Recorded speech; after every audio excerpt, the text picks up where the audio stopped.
प्रमुख अतिथिज्यू, विशिष्ट अतिथिज्यू,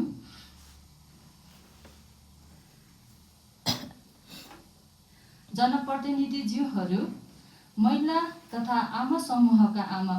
दिदीबहिनीहरू र मेरा कर्मचारी मित्रहरू, उद्घोषण तथा भाषण कला तालिम यो हामी महिलाहरूको लागि एकदमै उत्कृष्ट एउटा तालिम रहेको छ। यो एउटा सिप हो।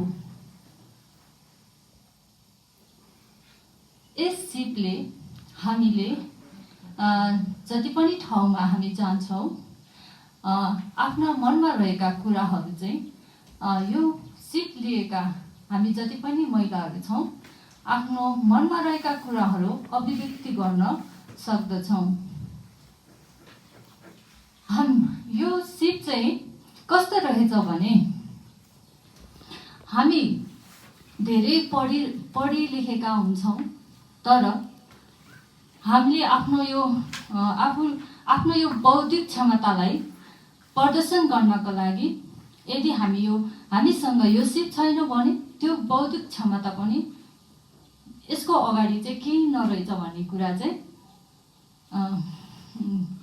प्रुफ हुन्छ। जस्तै कि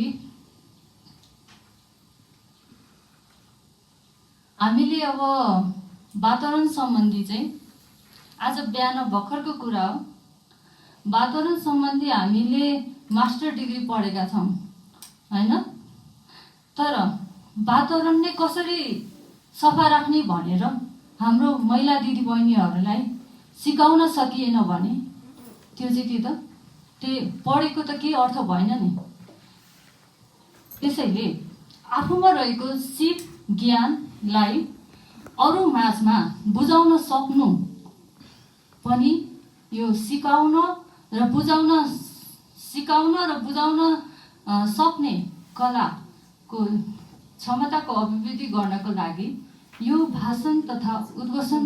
तालिमले चाहिँ धेरै महत्त्वपूर्ण भूमिका खेल्ने गरेको हुन्छ। त्यसैले